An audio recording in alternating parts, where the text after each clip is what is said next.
The year was 2847, and Earth had become a shadow of its former self. Once vibrant oceans were now choked with toxic algae blooms, their waters glowing faintly under the dim light of a sun partially obscured by smog. Cities that once stood tall as monuments to human ingenuity lay in ruins, crumbling beneath the weight of centuries of war and neglect. The skies above were streaked with ash from wildfires that refused to die, painting the horizon in shades of orange and gray. Humanity hadn't given up entirely, though. Scattered across the galaxy, colonies clung to life like weeds growing through cracks in concrete. These outposts, some little more than domed shelters on barren moons, others sprawling megacities built into hollowed-out asteroids, were humanity's last bastions of hope. But even they weren't safe. Alien predators prowled the void between stars, hunting ships carrying supplies or refugees. Pirate factions raided vulnerable colonies for resources, leaving death and despair in their wake. And always, there was the looming threat of environmental collapse, a reminder that no matter how far humans traveled, they couldn't escape the consequences of their own actions. It was against this backdrop of despair that Dr. Alara Voss found herself working, late one night at the Interstellar Research Institute, or what remained of it. Located in New Geneva, one of Earth's few surviving metropolitan areas, the institute was housed in a crumbling skyscraper whose windows were taped over to keep out wind and rain. Inside, the air smelled faintly of mildew and burnt coffee, and the flickering fluorescent lights cast long shadows across the cluttered lab where Ilara spent most of her days. Ilara wasn't like the other researchers. Where many saw only ruin and failure, she saw puzzles waiting to be solved. Her specialty was xenolinguistics, the study of alien languages, and she had spent years poring over fragments of communication intercepted from distant parts of the galaxy. Tonight, however, she wasn't focused on aliens. She was staring at something far older, a signal buried deep within humanity's own archives. The signal had been discovered weeks earlier by accident. A team of data miners combing through ancient satellite transmissions stumbled upon a sequence so unusual that it defied explanation. At first glance, it appeared to be nothing more than static random noise picked up by long-dead equipment. But when analyzed further, patterns emerged. Mathematical sequences, geometric shapes, even what looked like rudimentary instructions. It was as if someone or something had deliberately embedded a message in the chaos. Ilara leaned forward, her fingers brushing against the keyboard as she adjusted the display on her monitor. On the screen was a recreation of the signal, visualized as a series of interlocking glyphs. They pulsed faintly, almost hypnotically, as if alive. She had seen similar designs before, but never anything quite like this. There was an elegance to them, a symmetry that suggested intelligence beyond mere coincidence. Her assistant, a young man named Jace, walked into the room holding 2 cups of coffee. "Still at it?" he asked, setting one cup down beside her. "You've been here for 16 hours straight. I'll sleep when we figure this out," Ilara replied without looking up.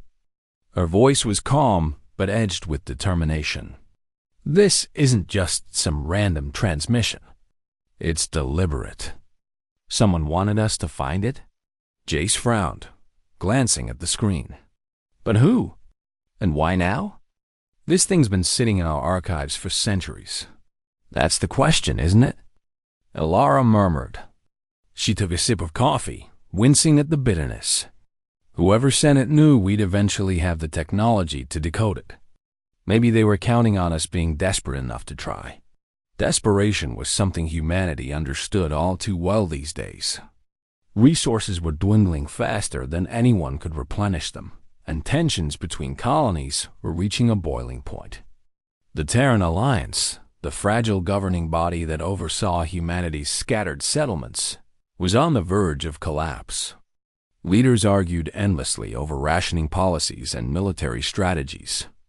while ordinary people struggled just to survive another day. Word of the mysterious signal spread quickly through the Institute, drawing the attention of higher-ups.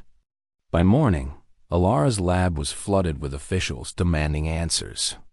Among them was Chancellor Marcus Hawley, a stern-faced politician known for his pragmatism and his willingness to do whatever it took to maintain control. "What exactly are you telling me, Doctor?" Hawley asked, his tone sharp as he studied the glyphs on Alara's monitor. "That this message is some kind of alien distress call?" "No," Alara said carefully. "Not a distress call.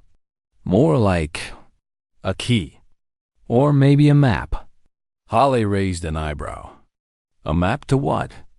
"To salvation," Alara replied, choosing her words carefully. "If I'm reading this correctly, it provides coordinates for summoning something called the Black Armada, according to the text accompanying the glyphs.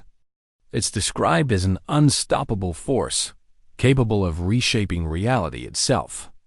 The room fell silent. Even Jay stopped fiddling with his tablet, his eyes wide with disbelief.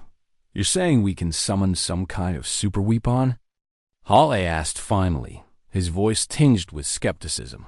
"Not necessarily a weapon," Alara clarified. "The language used suggests it's more than that.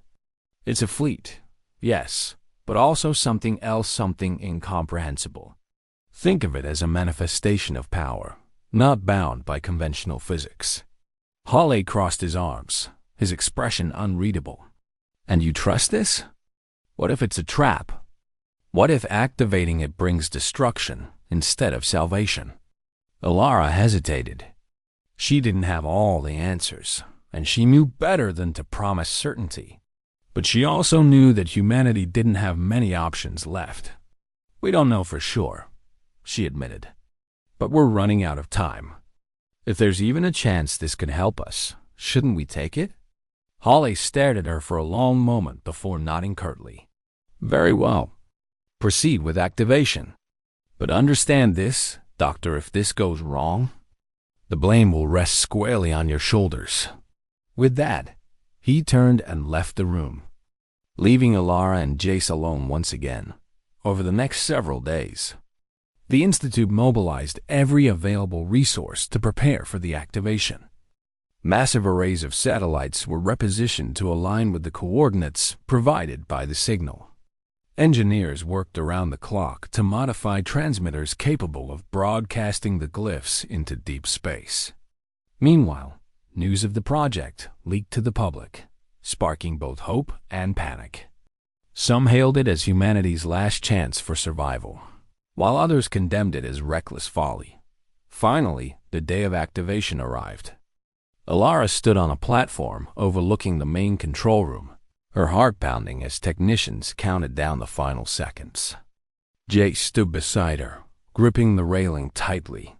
"Are you ready for this?" he whispered.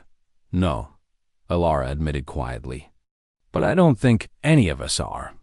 At zero, the transmitters roared to life, sending the glyphs hurtling into the void. For a moment, nothing happened. Then, slowly, the sky began to darken, not with clouds, but with an unnatural shadow that seemed to swallow the stars. Gasps rippled through the crowd gathered outside, their faces illuminated by the eerie glow of handheld devices. From the darkness emerged shapes colossal vessels so large they dwarfed entire moons. Their surfaces shimmered like liquid obsidian, reflecting no light, yet radiating an aura of immense power. As they moved closer, their forms became clearer, sleek, angular designs that defied logic, as if crafted by minds unbound by the constraints of three-dimensional space. A hush fell over humanity as the fleet came to a halt, hovering silently above Earth. Then, a single transmission echoed across every frequency. Loud and clear, "You have summoned us. Now kneel." The demand sent shockwaves through the planet. Some dropped to their knees instinctively, overwhelmed by the sheer presence of the beings aboard the ships. Others resisted, shouting defiance into the void. Among them was Chancellor Holly, who stepped forward with clenched fists and declared, "We will not bow to you." The response was immediate and devastating. A beam of energy shot down from one of the ships, striking the ground near Holly and reducing everything within a 100-meter radius to ash. When the dust settled, Holly was gone, along with dozens of others who had stood beside him. Alara watched in horror as chaos erupted around her. People screamed, fleeing in all directions as the implications sank in. Humanity had awakened something far greater than itself, and it demanded absolute submission. As the first emissaries descended from the ships, cloaked in shifting black armor, Alara realized the truth. This wasn't just about survival anymore. It was about identity, about whether humanity would remain free or be forever changed by forces beyond comprehension, and everything was about to change. The arrival of the Black Armada left humanity paralyzed with fear. The colossal ships hung motionless in the sky, their surfaces gleaming like polished obsidian, reflecting nothing but exuding an aura of overwhelming power. No one knew what to do next. Some people fell to their knees, praying for mercy, while others shouted defiance into the void, refusing to bow before the unknown invaders. But no matter how they reacted, everyone felt the same thing, a crushing sense of insignificance.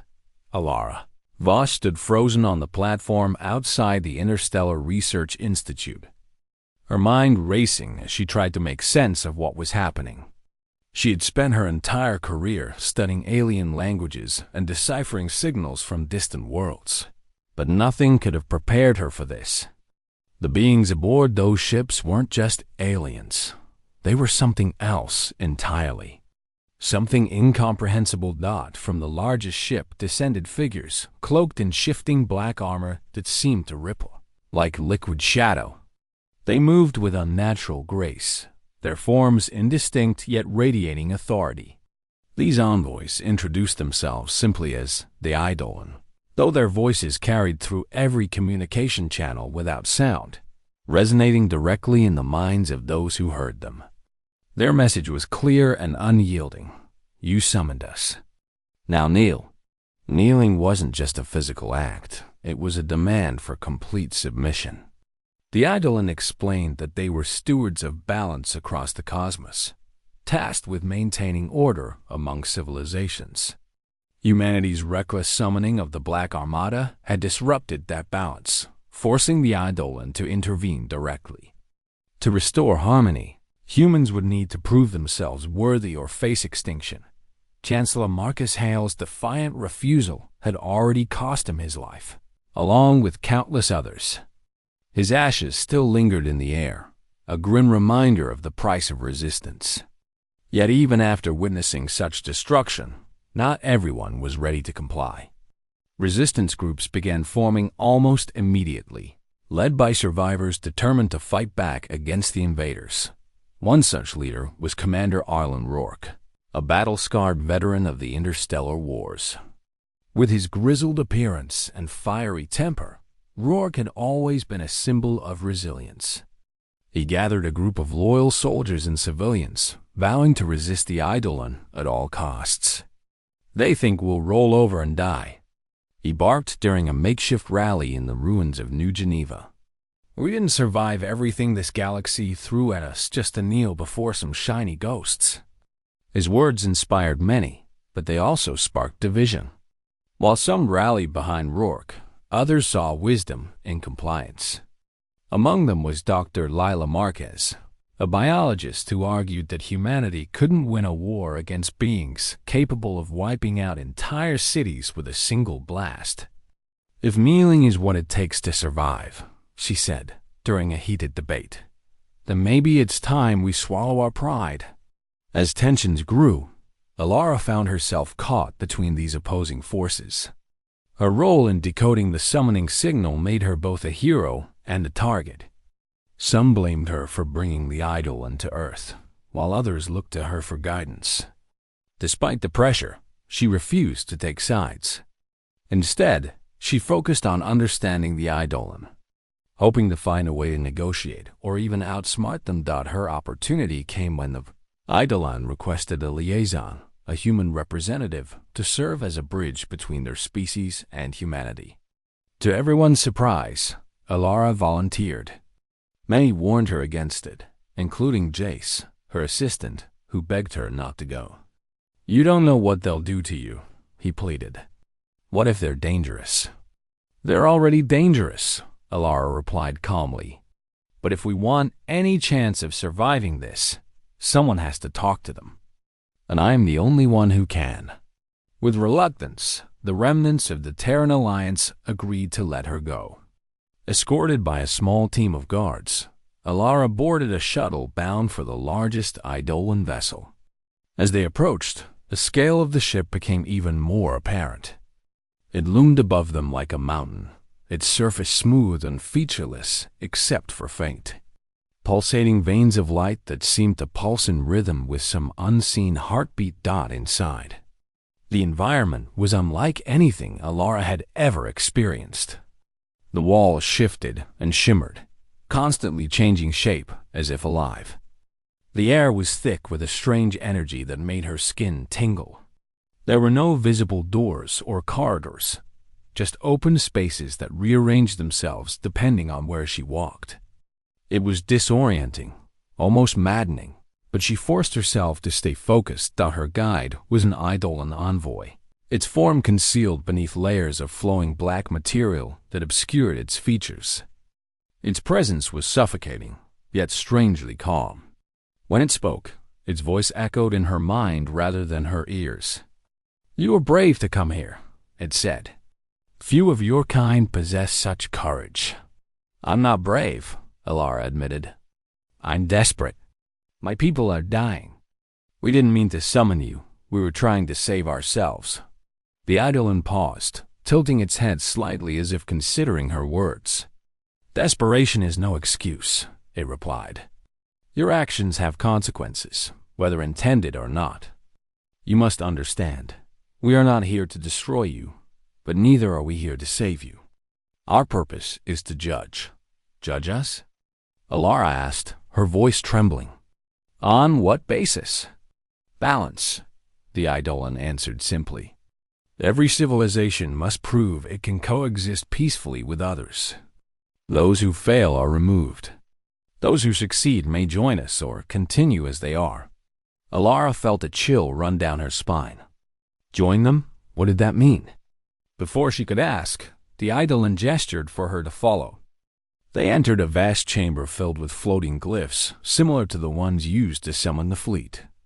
In the center of the room hovered a massive sphere, pulsating with light, its surface covered in intricate patterns that seemed to shift and change as she watched.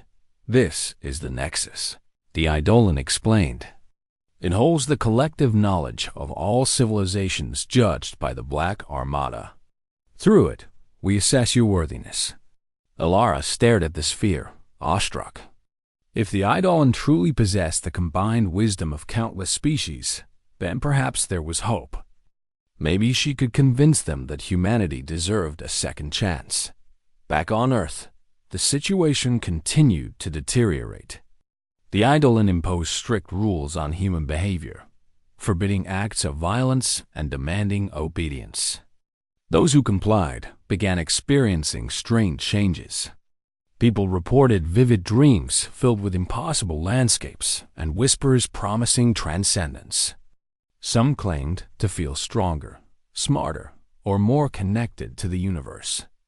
Others vanished without a trace, leaving behind only empty beds and unanswered questions. Resistance fighters like Commander Rourke grew increasingly desperate. Armed with scavenged weapons and makeshift defenses, they launched hit-and-run attacks against Eidolon patrols. But the results were always the same. Their bullets passed harmlessly through the Eidolon's constructs, which seemed immune to conventional weaponry. Each failed assault cost lives, fueling despair among the rebels. Meanwhile, Alara worked tirelessly to uncover the truth about the Eidolon. Through careful observation and analysis, she discovered unsettling facts. The Black Armada wasn't just a military force. It operated through metaphysical laws, altering time, space, and even consciousness wherever it went. Worse still, she learned that the Eidolon viewed humanity as dangerously unstable a species too, volatile to coexist peacefully with others. Her breakthrough came when she noticed subtle inconsistencies in the Eidolon's language. Certain phrases repeated themselves, hinting at deeper meanings. By piecing together fragments of their speech, she realized that the Eidolon weren't merely judges, they were creators. Every civilization judged by the Black Armada either joined its ranks or ceased to exist entirely. Those who merged with the fleet lost their individuality, becoming part of the very entity they feared. This revelation shook Alara to her core. If humanity surrendered completely, it would lose everything that made it unique. Yet resisting might doom them to annihilation. As society fractured further, she realized the Eidolon weren't here to save humanity. They were here to decide its fate, and humanity's decision would change everything. The Eidolon's judgment of humanity began in earnest, and it was unlike anything anyone had ever imagined.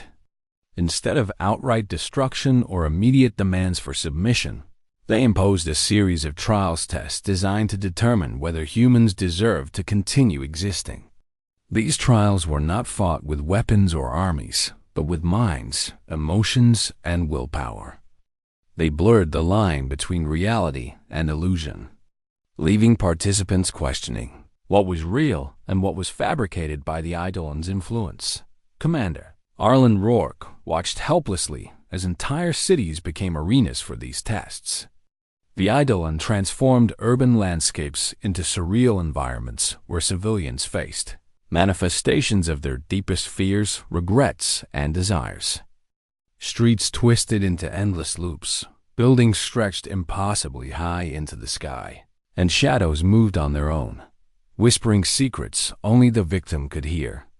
Those who failed the trials disappeared without a trace, leaving behind empty streets and unanswered questions.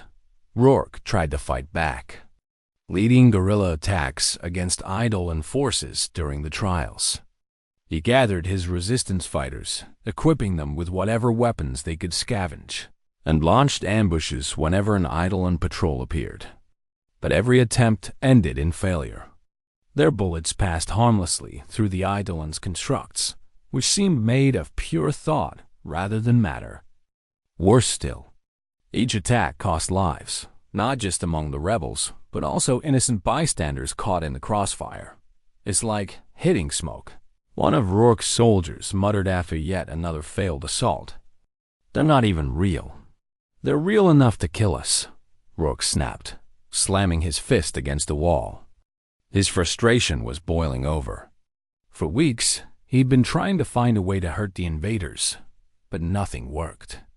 Every strategy, every plan, crumbled under the weight of the Eidolon's power. And now, with the trials spreading across more cities, despair was beginning to take hold. People were losing hope, and worse, some were starting to believe that resistance was pointless, while Rourke struggled to keep the rebellion alive. Alara Voss delved deeper into the mysteries of the Eidolon. Her role as liaison gave her access to parts of the Black Armada that no other human had seen, including the Nexus, the pulsating sphere at the heart of the fleet. Through careful observation and analysis, she uncovered fragments of the Eidolon's history, piecing together their origins and purpose. What she learned terrified her. The Black Armada wasn't just a tool of judgment. It was a living entity, composed of countless merged consciousnesses. Each civilization judged by the fleet either joined its ranks or ceased to exist entirely.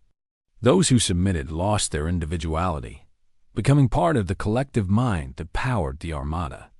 Those who resisted were erased from existence, their memories and achievements wiped clean as if they had never been. Alara shared her findings cautiously, knowing that revealing too much could spark panic or, worse, blind obedience. She confided in Jace, her assistant, during one of their rare moments alone.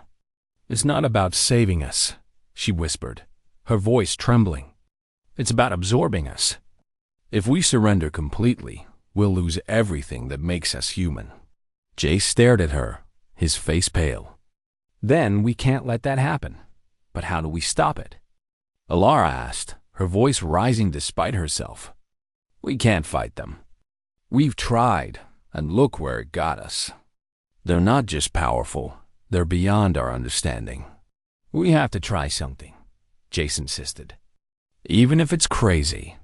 Alara didn't respond. She knew he was right, but the weight of the problem felt insurmountable. As days turned into weeks, she threw herself into her work, searching for any weakness in the Eidolon system. Her efforts paid off when she discovered something unusual. The glyphs used to summon the Black Armada weren't just coordinates, they were instructions. Hidden within their patterns were clues about how the fleet operated, including potential vulnerabilities. Her breakthrough came during a meeting with her Eidolon overseer, a being known only as the Obsidian Sovereign. Unlike the envoys she had encountered before, the Sovereign radiated an almost overwhelming presence, its form shifting constantly as if unable to settle on a single shape. When it spoke, its voice resonated not just in her mind, but in her very bones. You seek answers, the Sovereign said, tilting its head slightly.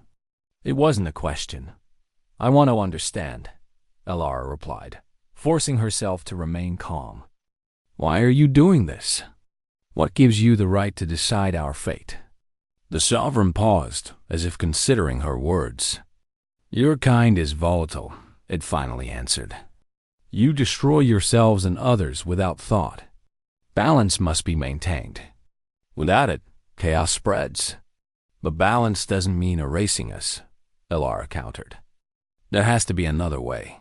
There is none, the Sovereign replied coldly. Your survival depends on proving your worth. Fail, and you will join the void.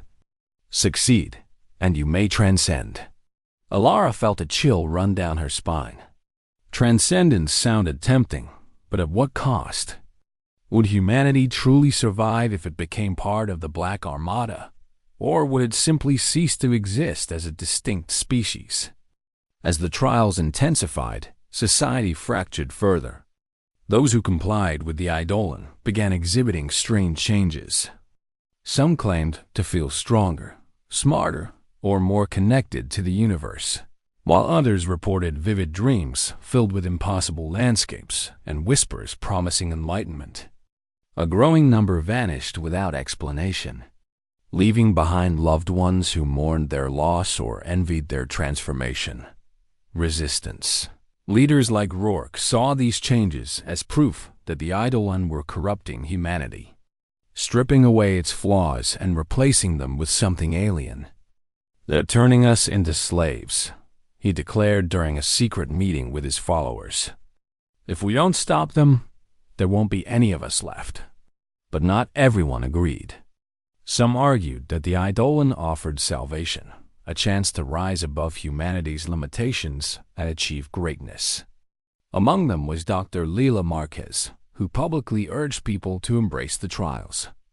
If this is the price of survival, then so be it, she said during a broadcast viewed by millions. We can't cling to our old ways anymore. It's time to evolve. The debate raged on, dividing communities and families. Alara found herself torn between worlds, unsure of where she belonged. On one side stood Rourke and the rebels, fighting desperately to preserve humanity's flawed but precious identity. On the other stood those who believed compliance was the only path forward. Both sides looked to her for guidance, but she couldn't bring herself to choose. Her decision came when she uncovered a final piece of the puzzle. Buried within the glyphs was a hidden message, one that hinted at a way to disrupt the Black Armada's connection to the Nexus. If she could locate the central hub of the fleet and sever the link binding the Eidolon together, she might be able to free the merged consciousnesses trapped within Dot. It was a risky plan, fraught with danger. The heart of the Black Armada was heavily guarded, and reaching it would require infiltrating one of the largest ships in the fleet. Even if she succeeded, there was no guarantee the plan would work or that humanity would survive the aftermath. Al-Ahai knew she couldn't do it alone. Reluctantly, she reached out to Rourke, explaining her discovery and proposing a joint operation. At first, he was skeptical, accusing her of collaborating with the enemy. But when she showed him the evidence, his anger turned to determination. "If this is our only shot," he said grimly, "then we'll take it." Together, they assembled a small strike team, combining rebel fighters with scientists and engineers. Using stolen Eidolon technology, they modified a shuttle to mimic the fleet's energy signature, allowing them to slip past its defenses unnoticed. As they prepared for the mission, Alara couldn't shake the feeling that they were walking into a trap, but she pushed the thought aside. There was no turning back now that the infiltration began under cover of darkness. The team boarded the shuttle and launched toward the largest ship in the fleet, its surface gleaming like polished obsidian. As they approached, the vessel loomed above them, its size dwarfing anything they had ever seen. The air inside grew thick with tension as they crossed the threshold, entering a realm where reality itself seemed unstable. Inside, the environment shifted constantly, warping perception and challenging sanity. Hallways twisted into impossible shapes, and doors opened onto scenes from memory or nightmare. The team pressed forward, guided by Alara's knowledge of the glyphs and her growing understanding of the Eidolon's logic. Along the way, they encountered manifestations of their deepest fears, forcing each member to confront their own doubts and regrets. For Alara, the trial took the form of her late brother, Alex, who had died years ago during an expedition to a distant colony. He appeared before her, his face pale and his eyes hollow. "You brought this on us," he accused, his voice echoing eerily. "All those nights you spent decoding signals, you should have been with me." Alara clenched her fists, tears streaming down her face.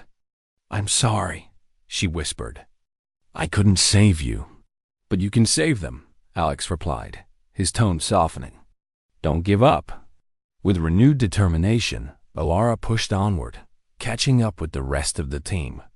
Together, they reached the core of the ship, where the Nexus pulsed with light, its surface covered in intricate patterns that shifted and changed.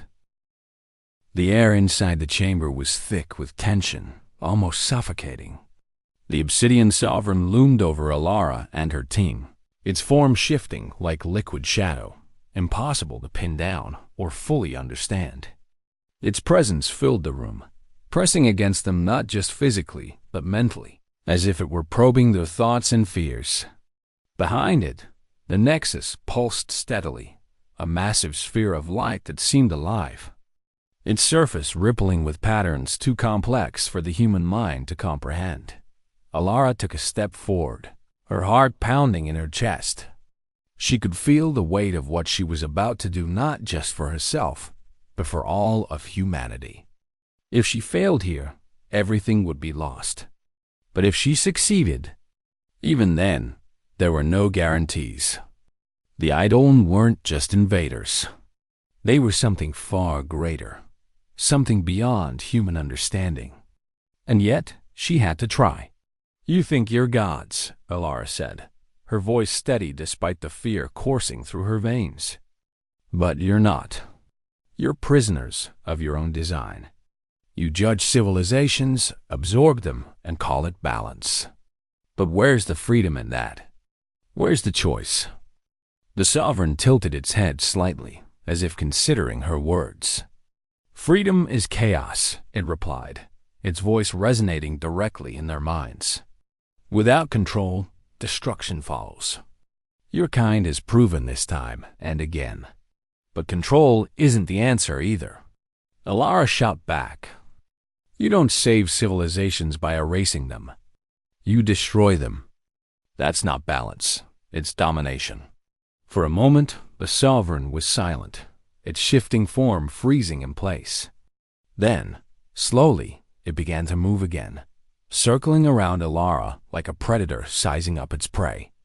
And what would you propose instead? It asked, its tone unreadable. Would you have us leave you to your own devices, to continue your endless cycles of war and ruin? No, Elara admitted, shaking her head. But neither should you force us into becoming something we're not.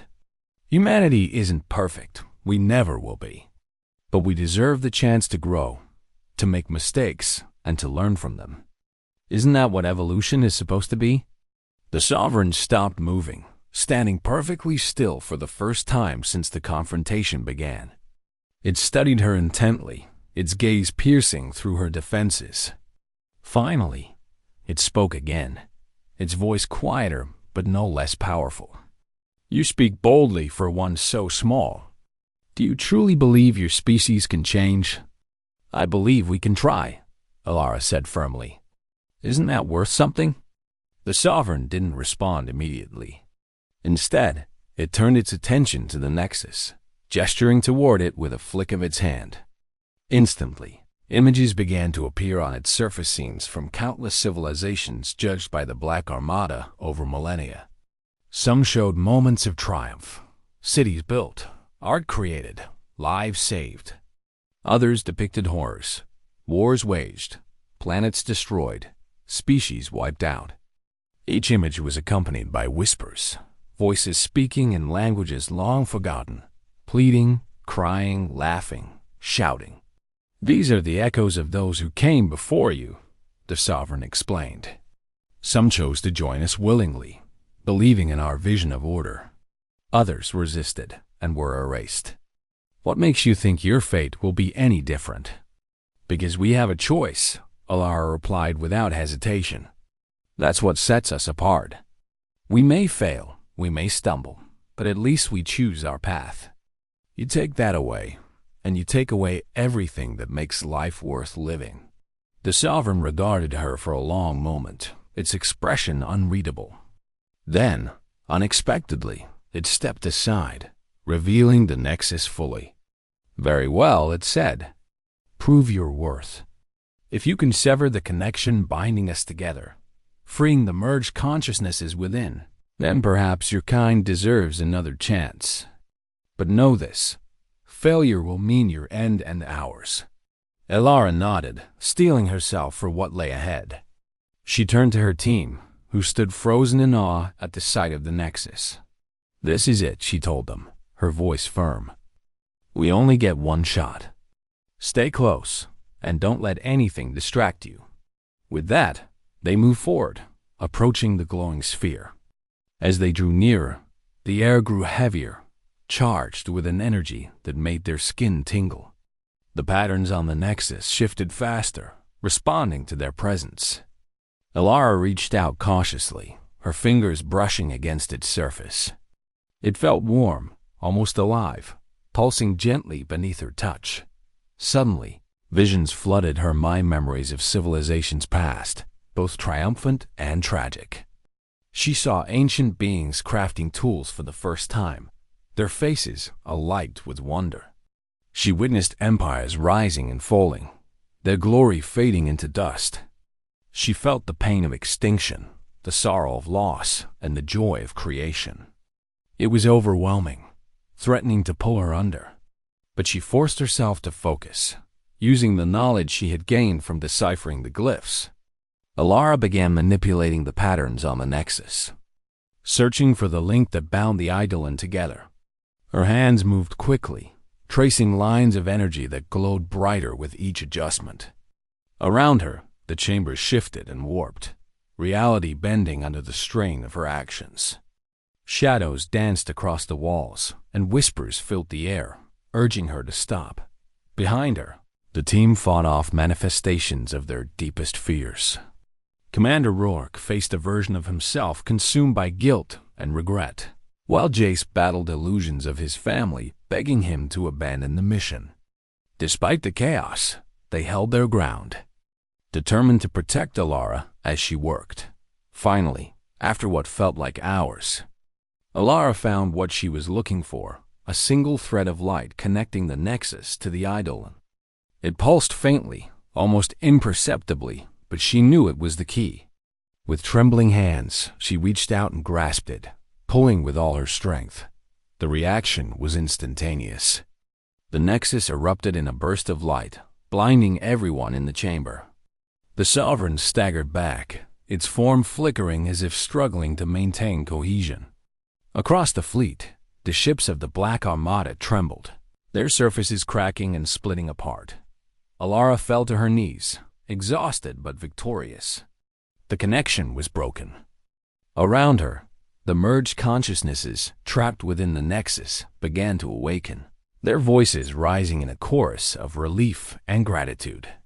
Billions of minds, once silenced, now surged free, scattering across the stars like seeds carried by the wind dot as the light faded.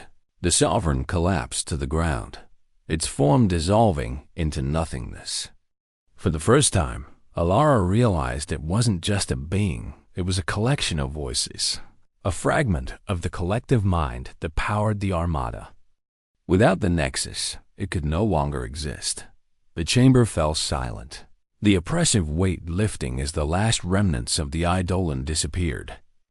Outside, the ships of the Black Armada began to disintegrate, their colossal forms breaking apart and drifting away like stardust. Humanity was free, but at what cost? Back on Earth, the trials ended abruptly, leaving people confused and disoriented. Those who had complied with the Eidolon found themselves unchanged, though many reported feeling a strange emptiness, as if part of them had been taken away. Resistance fighters celebrated cautiously, unsure whether the victory was real or another illusion.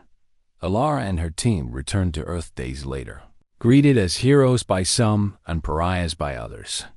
Their actions had saved humanity, but they had also unleashed forces beyond anyone's comprehension. The freed consciousnesses roamed the galaxy, their intentions unknown. Would they help rebuild? Or would they bring new challenges? In the weeks that followed, humanity began to pick up the pieces. Cities were rebuilt, colonies reconnected, and efforts were made to restore what had been lost. Yet the scars remained both physical and emotional. People argued over what had happened, debating whether Alara's decision had been the right one. Some hailed her as a savior. Others condemned her as reckless. Alara herself retreated from the spotlight, unable to reconcile her actions. She had done what she believed was necessary, but the weight of responsibility bore down on her. Late at night, she often stared at the stars, wondering about the countless voices now adrift among them. Had she truly set them free or doomed them to wander forever? And somewhere, deep in the void between galaxies, the echoes of the Eidolon lingered, whispering secrets only the universe could hear. Months passed since the Black Armada dissolved into stardust, leaving humanity to grapple with the aftermath. The world was quieter, now no longer overshadowed by colossal ships or the oppressive presence of the Eidolon. But peace didn't come easily. The scars left behind were deep, both in the physical landscape and in the hearts of those who had lived through the trials. Cities once transformed into surreal arenas for judgment now lay abandoned, their streets empty and buildings crumbling. People avoided these places, calling them haunted, though no one could say exactly what lingered there. Alara Voss spent most of her days alone, holed up in a small cabin on the outskirts of New Geneva. She had turned down offers to join research teams or speak at conferences, preferring solitude to the constant scrutiny that followed her everywhere she went. Some called her a hero. Others whispered that she had gambled with humanity's future and won only by sheer luck. Alara didn't argue with either side. She knew better than anyone that the truth was far more complicated. Every night, she sat by the window, staring at the stars. They seemed brighter now, unobscured by the shadow of the Armada. Yet every time she looked at them, she felt a pang of guilt. Billions of consciousnesses, the merged minds of civilizations past, had been freed because of her actions. What happened to them? Were they truly free, or had she unleashed something unpredictable into the cosmos? Jace visited her occasionally, bringing food and updates from the outside world. He tried to convince her to return to work, insisting that humanity needed her expertise more than ever as it struggled to rebuild. But Alara always shook her head, saying softly, "I've done enough." One evening, Jace arrived with news that made even Alara sit up straight. A signal had been detected, a faint transmission coming from deep space. It wasn't random noise this time, but a coherent message, written in a language eerily similar to the glyphs used to summon the Black Armada. The message was short, repeating over and over, "We are here. We remember." Alara listened to the recording, her hands trembling slightly. "Who do you think it is?" Jace asked cautiously. "The Eidolon?" "No," Alara replied after a long pause. "It's not them. This feels different. Like it's coming from the freed consciousnesses." "What does it mean?" Jace pressed. "Do we respond?" Alara hesitated, staring at the device playing the message. Part of her wanted to ignore it, to let whatever was out there fade back into silence. But another part, the scientist in her, couldn't resist the urge to investigate. "We have to answer," she said finally. "But carefully. If this is really them, we need to know what they want." With Jace's help, Alara crafted a reply using fragments of the glyphs she had studied during her time aboard the Black Armada. The response was simple. "We hear you. Who are you?" They sent the message into the void and waited. Days turned into weeks, and just as hope began to wane, a second transmission came. This one was longer, more detailed. It spoke of gratitude for freedom, for release, but also of confusion. The voices claimed to be remnants of countless civilizations, their identities blurred by centuries of merging with the Armada. They remembered pieces of their past lives, fragments of culture and knowledge, but struggled to piece themselves back together. "They're lost," Alara murmured as she analyzed the data. "They don't know where they belong anymore. And now they're asking us for help?" Jace asked skeptically. "After everything that happened?" "It's not about blame," Alara replied. "They're trying to find their place again, just like we are." News of the transmissions spread quickly, sparking heated debates across Earth and the colonies. Some argued that humanity owed these beings nothing. They had judged and nearly destroyed humankind, after all. Others believed helping them was the right thing to do, a chance to prove that humanity could rise above its flaws. Commander Arlen Rourke fell firmly into the first camp, now leading reconstruction efforts in several devastated regions. He saw no reason to trust entities that had caused so much suffering. "They're dangerous," he declared during a public address. "We barely survived them once. Why risk opening that door again?" But Alara couldn't agree. Despite everything, she felt a responsibility to the freed consciousnesses. They were victims too, trapped in a cycle they hadn't chosen. If humanity refused to help, wouldn't that make them just as guilty as the Eidolon? Her decision solidified when a third transmission arrived, this one accompanied by coordinates. The voices invited humanity to meet them not on Earth, but at a neutral location in deep space. "This is our chance," Alara told Jace. "If we go, maybe we can learn from them, and maybe they can learn from us." Against widespread protests, Alara and a small team prepared for the journey.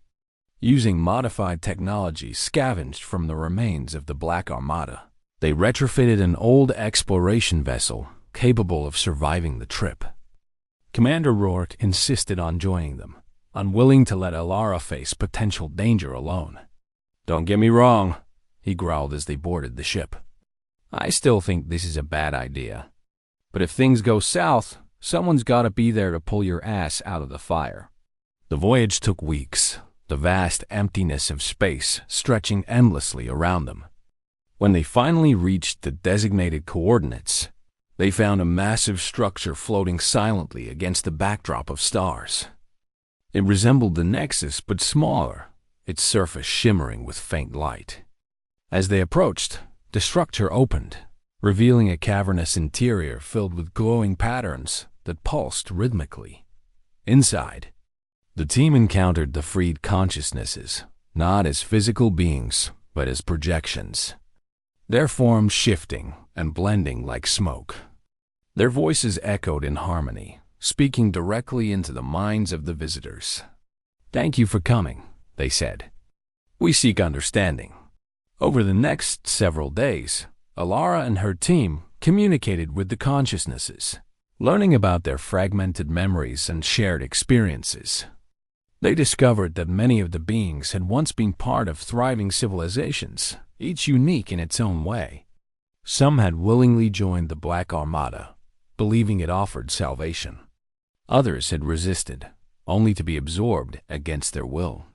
All of them carried traces of regret, longing, and hope. In return, the consciousnesses shared knowledge, technological advancements, cultural insights, and philosophical perspectives that expanded humanity's understanding of the universe. They warned of dangers beyond human comprehension, urging caution as humanity continued to explore the stars.